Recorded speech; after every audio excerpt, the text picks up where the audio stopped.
Okay, hello and welcome on this lovely wintry fresh morning at 7:47.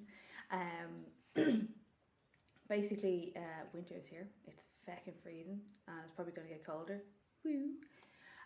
So today I wanted to actually talk about what we're thinking when we're riding. So I actually did a post about this recently, and I think I'd be better off talking about it. Excuse me, my voice hasn't kicked in yet. Um, rather than kind of, it's really hard to write about. So basically, when we're writing, like it becomes so normal and we're so used to it, like it's very easy to just switch off and let your mind wander, unless you've got a lunatic horse, in which point you'd be paying attention to everything you're doing. But for me, say for instance, my horse is very, very chill. He's fine. Like I know most of the time what he's gonna do, so I can just kind of go through the motions. And basically, I think it's really important if you are trying to improve your riding to focus on what you're doing and how your body feels. And like again, when we're riding, I know like we do the usual things. You sit up, you kick them, blah blah blah. A lot of stuff becomes autopilot. Like you can pick up the reins and hold them properly without even thinking about it. Like, and even trying to describe how to do it to someone can be really hard because like how do they not understand? It's like second nature. So this is the kind of point I'm making. If everything becomes so second nature, when you want to improve some part, or if you're trying to fix a position, you really need to focus on what exactly you're doing. So the whole time you're doing it, you're going around, you know that I'm wrapping my legs around my horse and I'm tilting my hips and I'm pulling in my core and I'm doing that walk. And then something will happen, or you're not paying attention and you might slip out of it, and then you have to think again, where's my body at? What's it sitting like? We tip, same thing again. Make sure you put yourself back in that position. And it's something you have to keep thinking about while you're riding until it becomes second nature. And it's going to take a while. Like, I've been working on this for the last couple of months and really focusing on myself, and making sure I'm in this position when riding. And it's getting easier, but I still have to think, oh, I've slipped forward, tilt hips back, tuck the hips again. And it becomes second nature over time, like because when we first started riding, picking up your reins the way we hold our reins, you had to think about it. Now it's just done. Getting up on the left side, it's something you do without thinking. You know which is the left side just because we've been doing it so long.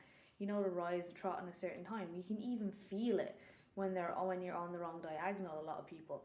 So this didn't happen overnight. It's just if you've been riding so long, you forget how long it took to get to that point. And anything that you're implementing that is new, you're going to have to take time and focus on it. And I think patience is really important. I get a lot of questions of people going, I'm riding this one, how come I can't do this? And you're like, of course you can't do this. You just started. You haven't done it in a while. Stuff like this, like it is something that you really do need to focus on and build up over time. When you initially started doing it, you weren't good at anything we ever do. We're not good at straight off. Like you didn't learn how to walk in one day, but your baby brain didn't think, oh God, I can't get this right and give up. It just went, I want to walk. And this comes the same with like anything to do, especially if you've got habits. If your habit is sitting like this, or your habit is having your hips tilted, your body is going to naturally go into that position when you ride, just like you getting up on the horse on the left. It's going to naturally do that. So what you're having to do now is roll your shoulders back and pull them down. And you know what? It'll probably be uncomfortable. Like I've been struggling with that, not struggling, but I'm run back and down, and I can really feel it down my shoulder blades, then center of my back. It's sore, not sore, but like tense. And why is that? Because my muscles aren't used to sitting like that. Now it's starting to ease off because I've been doing so much. And that's another thing. If you feel uncomfortable doing these things, that's normal.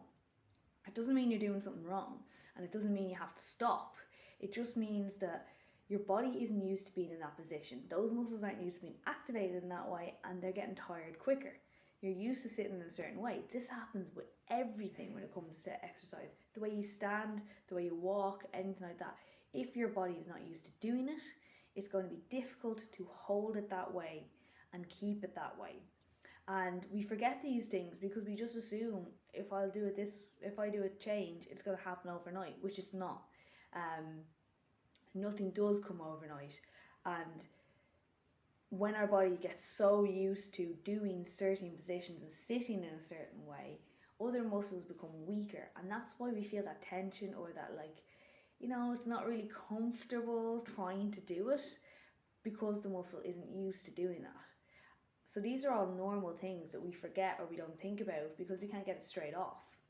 And this is where it comes into, you need to be thinking about how your body works, okay? So we take so much for granted with our body and how it works, because we do things every day. Like, you walk, you don't know how you're walking. Do you know how you're walking? Really, no. It's one foot in front of the other. Do you know what muscles are activating? Can you feel your muscles activate? Are you pulling through your hips? Are you engaging your glutes? Honestly, we don't think about it, okay? I try to be working on moving my hips more when I walk. Have to think about it every day, because otherwise I go back to that static thing. And why am I doing that? It's to help my lower back. So, same with horse riding. We're getting up, we're kicking, we're squeezing, we're blah blah blah. We need to know how our body's working. We know what the horse is doing, but we need to know how our body is working. So, is your core engaged? Can you feel that engagement? No? Okay. Start by bracing the core. Are your hips tucked underneath you? No. Right, pop them underneath. It's gonna feel really weird. It's gonna almost feel like you're leaning back sometimes. If you sit up straight with your hips tucked, it kind of feels like you're leaning back. You get used to it. It takes time, but that's no problem. Because the thing is, if you do lean back without tucking your hips, so if you're still in this position, the way we sit a lot, okay, and you lean back, now we're putting pressure on our lower back, and we're holding with our hips. So you're giving yourself more tension in your back and your hips, whereas if you're like this, now we're actually putting some more into our glutes as well, and we're flat back, and we're not putting that tension on the lower back. We roll our shoulders back and down, as opposed to leaning back. Again, you lean back, you pull yourself back like this. You're extending your back.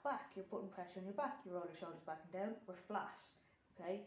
So we're looking at this position of having our hips tucked and a flat back. Now we've got a nice strong core to keep ourselves balanced. There's a difference, right? So if you're like this and leaning back, you can engage your core, but it's very hard because see the arch, see the difference. Like, this is a bit exaggerated, but this is what we're doing while on a horse. Whereas when we're up like that, nice stretch, you pull your core in, get more balanced, you can grip with your legs better. It's all about creating that whole sequence. Nice long legs, we're not holding with our knees, our toes aren't coming up, but we can reach down and around. We're not pushing our toes up towards the ceiling. It's all these things. It all starts from really around here, and how we are tilted, core is nice and tight. And now, practicing this can be all done at home. You can practice that. You can practice that watching telly. You can get an exercise ball. You can do it. You can do it on the floor. You can do hip tilts on the floor. It's a really good way to practice your hip tilt. You can do it in the saddle. So start and walk. Do you feel comfortable doing sit and trot? Focus on doing it in sit and trot. I do a lot of work in sit and trot with my horse. Then when you are going to canter, again, same thing. We want to try and keep this. You might find one is harder. Trot can be a bit bouncier. Canter can be easier to sit. Walk is obviously going to be your easiest option here. But the whole thing is we're focused on getting that hip tilt in without locking the hips, but that's another thing for another day. But get that hip tilt in, core is engaged. Now we can start working our position. We're thinking about it all the time. We need to be thinking about what our body's doing, because if you are not thinking about what your body's doing, you will not get that change. So remember that, okay? If you are, is this something you really want to work on? I do take on clients online to do this. I will give you a full program on how to do this. We can work on it over time. We have to be patient. There has to be a riding element and a training element. They can be really helpful. I know we do a lot of our work. We try to do a lot of work all in the saddle, but there is stuff that needs to be done outside the saddle that really help you. So if there is any questions or anything you do want to look into working with me, please drop me an email, drop me a DM here, or go onto my website. It's www.chrissyhawkins.com. Sorry, my email address is chrissyhfit@gmail.com. And yeah, if you have any questions, pop them below, and I'm really happy to answer. So thank you for anyone who watches this.